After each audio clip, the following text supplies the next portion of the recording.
Hello everyone! Welcome back to Elexhub channel. So it's another day in Elexhub Engineering Department, so it's another tutorial.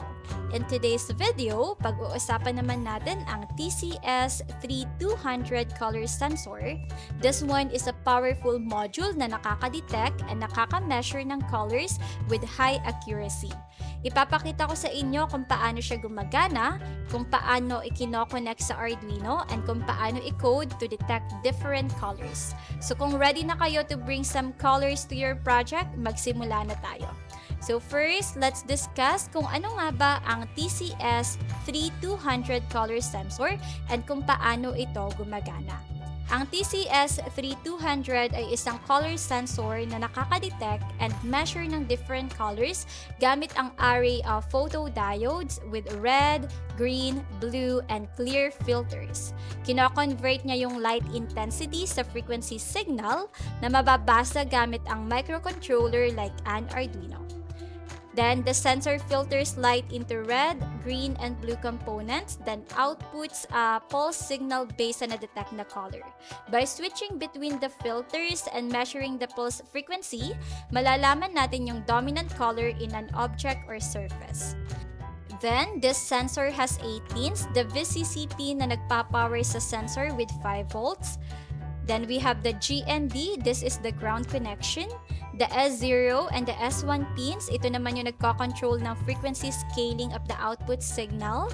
The S2 and S3 pins, ito naman yung nagsaselect kung aling color filter like red, green, or blue ang active. Then, we also have the out pin. Ito naman yung nagsasend ng frequency signal based sa detected na color na mababasa ng microcontroller like an Arduino.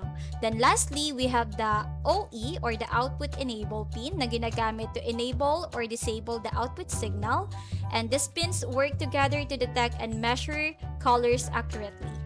And now, let's proceed sa mga kailangan na components. Sa project na ito, kailangan natin ng TCS3200 color sensor para ma-detect yung colors.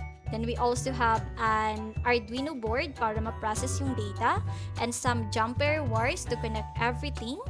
Then we also have breadboard for better wirings. And with these components, makakapag-build na tayo ng ating color detection project. Now, let's connect the TCS3200 color sensor to the Arduino. First, we connect the VCC to 5 volts and GNT or the ground to ground.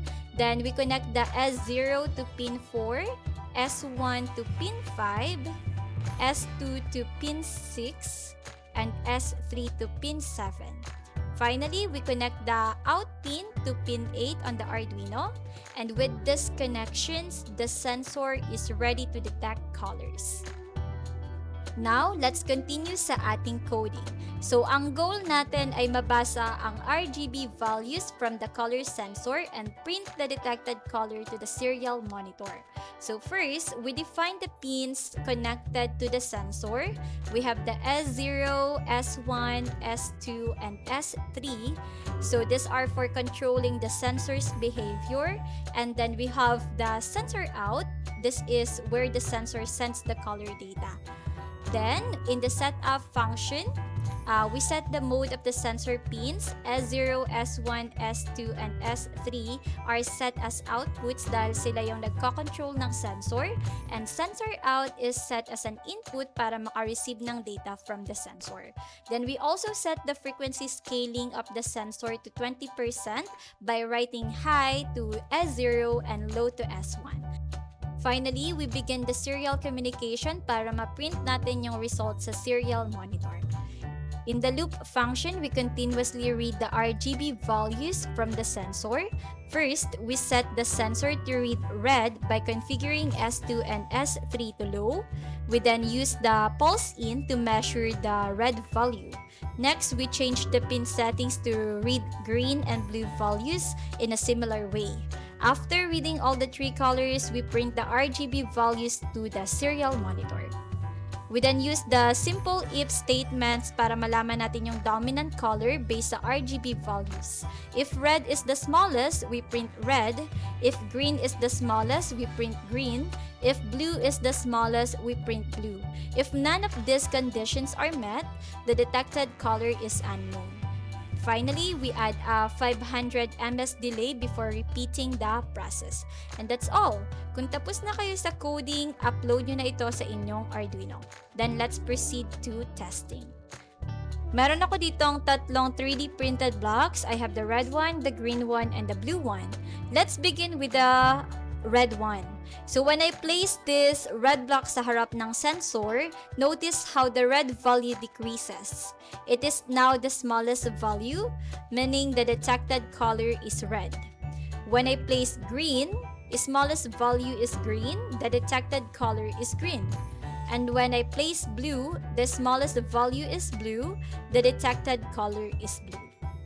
And then that's all for our testing. So that's how you set up and use a color sensor with Arduino.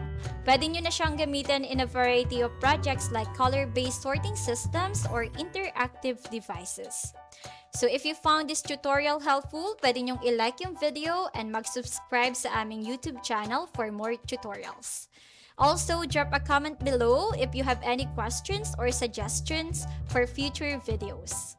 So that's all guys. Thanks for watching and happy building. See you sa next video. Thank you so much.